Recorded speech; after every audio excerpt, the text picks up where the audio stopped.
Oh, what a day! What a lovely day!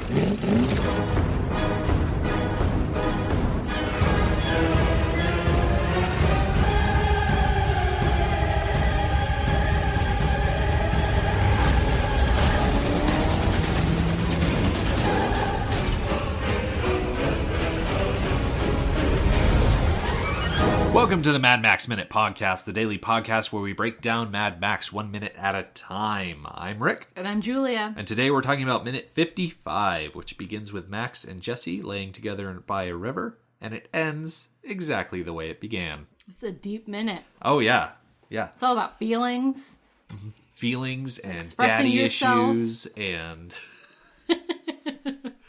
sitting together. It's a lovely minute for the end of a week because it's relaxing and it's not too frenzied. We've all had a long 5 days, and actually no, this week was actually not that bad as far as like content's concerned. But yeah, it's been a week and a half since we lost Goose. Mm-hmm. Something like that. Yeah, it's been a while. Yeah. It's been a while. Yep. R.I.P. Goose. R.I.P. Anyway. So this minute is unique because, like Rick Ollier in The Phantom Menace referring to Coruscant, this minute is one big scene. We don't cut. It's just Jessie and Max on the side of the river with, Max doing that thing where he talks and Jessie doesn't get a word in edgewise. I actually counted out how long this continuous shot was because it started yesterday, it goes all today, and then it finishes up tomorrow.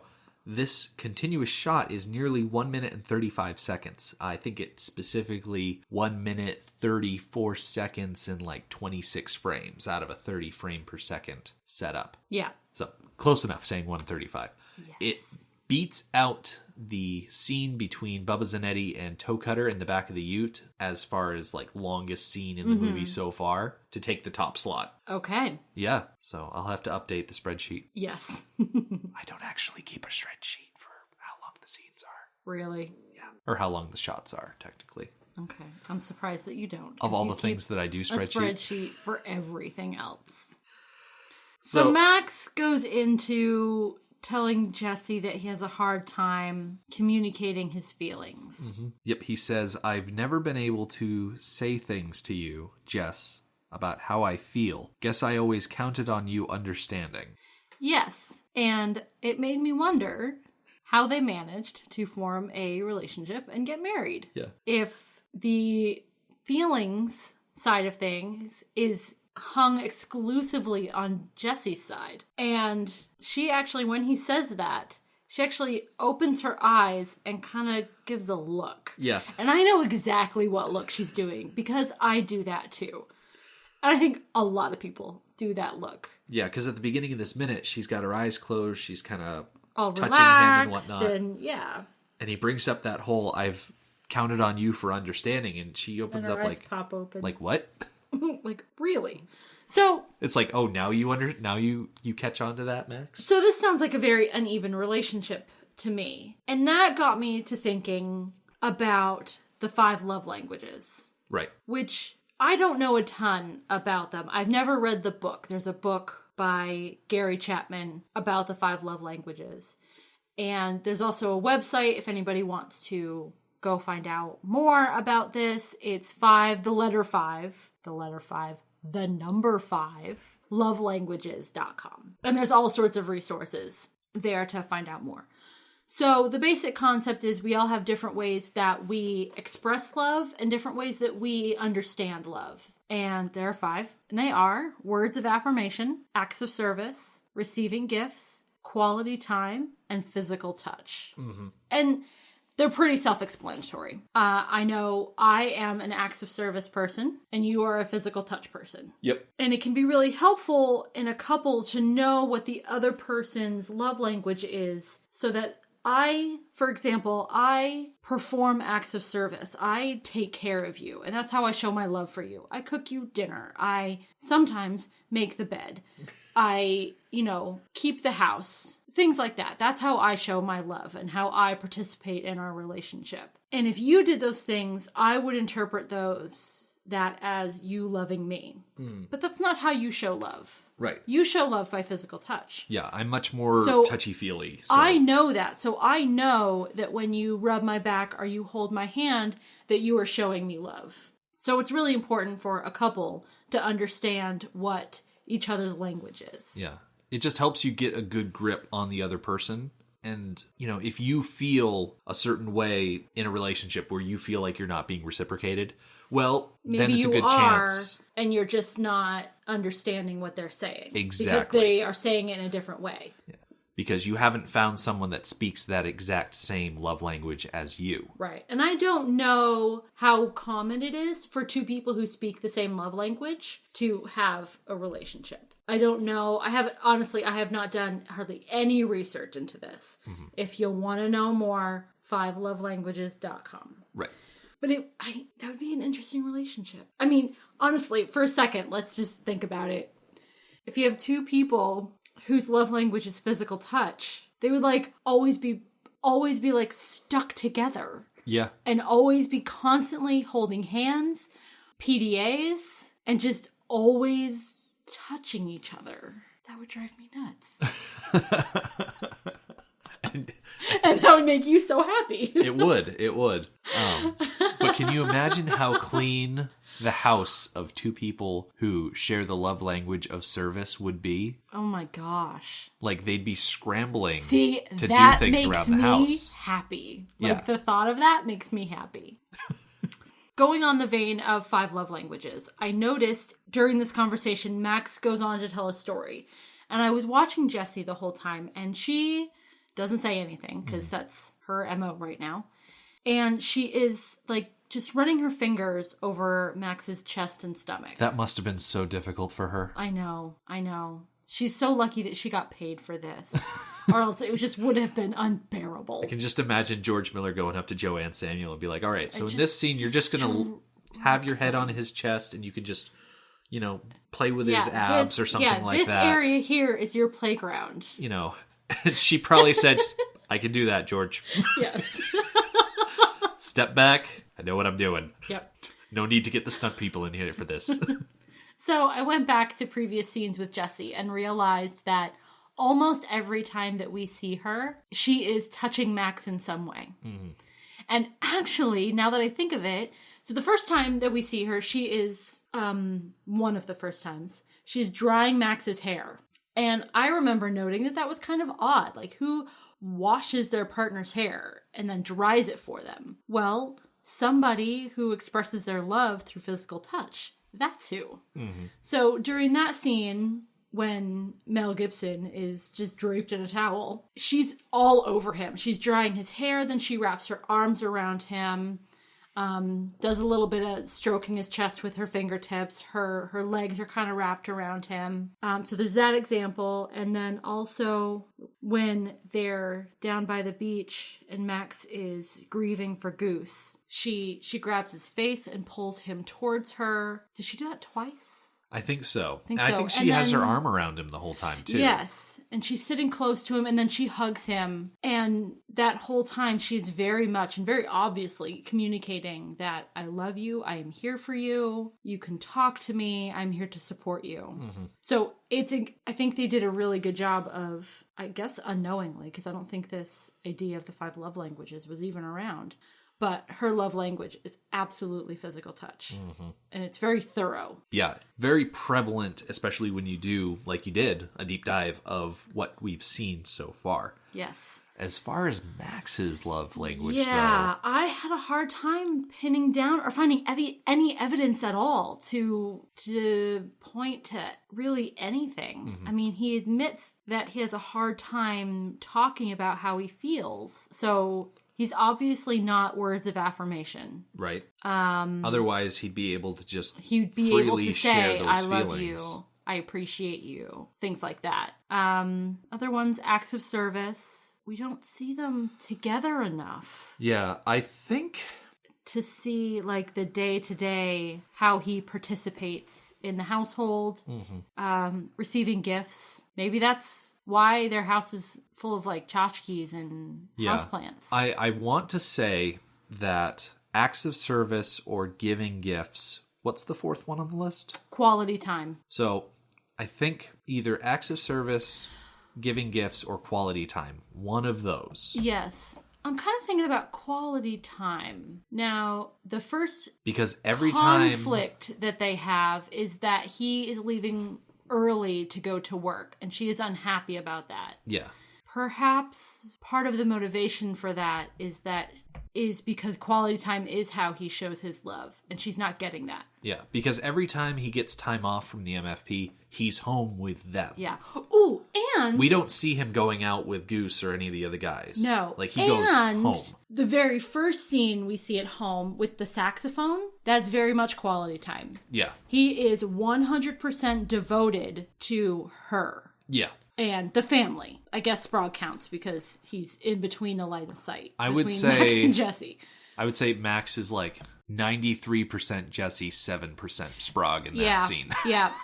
But he only has eyes for her. And I think we noted it. You can see in that scene how much he loves her. I think he's a quality time guy. And then he quits his job and immediately goes on vacation. Yeah. And has this time only with Jessie, no Sprague. I think he's a quality time guy. That makes sense. Yep. That makes sense to me. Because we never see him really come back with many gifts. I mean, granted, their apartment is full of just stuff. Things. Yes. Stuff and things. And then, as far as acts of service are concerned, yeah, he made her coffee in the morning. But that was like one thing, and one point of data does not create a line. Yes. And I know, with Jessie, we actually have many points of data, but I feel like we don't get as much with Max. Yeah. Because his life is so consumed by his chosen profession. Yes. His work there. Interesting. I'm glad we were able to suss out his love language. Mm-hmm. So Max continues talking. So he mentions that he always counted on Jessie to understand his feelings, but then he starts talking about when he was a kid. And he says, when I was a kid, me and my father used to go for long walks. I remember staring down at his shoes. They were special shoes, brown, and he always kept them really shiny. And I think you had a problem with the idea of brown shoes being special. Yes. Well, I don't have a problem with brown shoes being special. I just don't think that shiny brown shoes make shoes special. I'm wondering what's special about the shoes. Yeah. Do they have some sort of specific significance to Max's dad or to Max? Or are they, like, stylistically special? Like, are they particularly fancy? Or are they special, like, orthopedic shoes? Yeah. I feel like we can rule out the idea of an orthopedic or Forrest Gump style shoe because I really do agree because I don't know, that's it's a little on the nose. Yeah. I just can't. I don't know why Max calls them special shoes. I think that the fact that they were shiny was what kind of made them stand out to Max, and I think especially he probably grew up in a really dusty area because Australia. Because all of Australia is dusty. I don't want to say all of Australia is dusty, but I would say a large portion of Australia is dusty.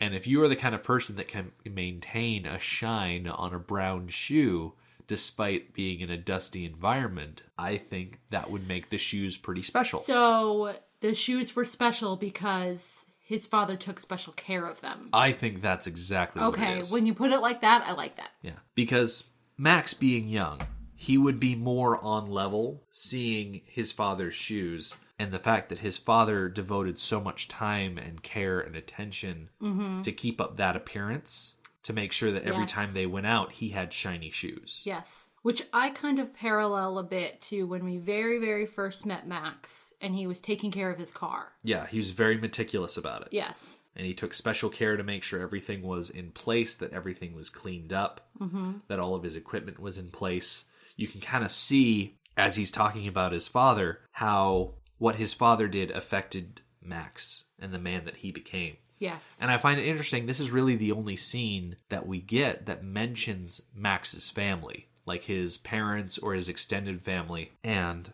just so we can get it all out, he goes on to say, his father was tall, and he used to take long strides, and there I'd be alongside him just trying to keep up with him. I don't think he ever knew how proud I felt of him. So I think that says very definitively that Max's parents have passed. Yes. So that the only people tense.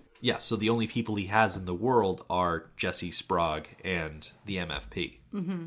And that might explain, well, we weren't looking for an explanation, but I think that says something about how Max feels about Goose's death.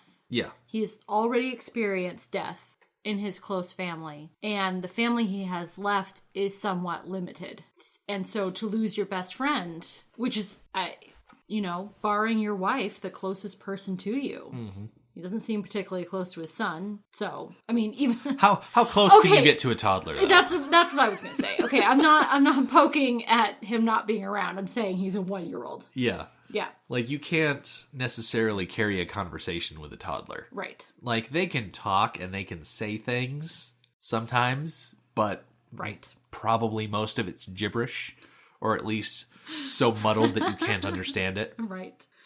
I also really like the thought of Max walking next to his dad. And he has to work hard to keep up because his dad was so tall and took long strides. And he looked up to his dad and he was proud of his dad. And now we see Max as a grown man who is, the best officer in the MFP. He's continuing to work hard to keep up with the people in his life that he respects. Yeah. Whether that be whether it's unclear if he worked that hard for his dad or if he had a father replacement in Fifi. Yeah. And that he worked that hard to be a good cop for Fifi. Yeah, Max definitely strikes me as the kind of person that works hard and becomes the best in order to impress someone. Just sounds cheap. I don't want to necessarily say that he's trying to and I don't think it's do it like that. Yeah, I don't think he does it in a cheap way at all. I think it's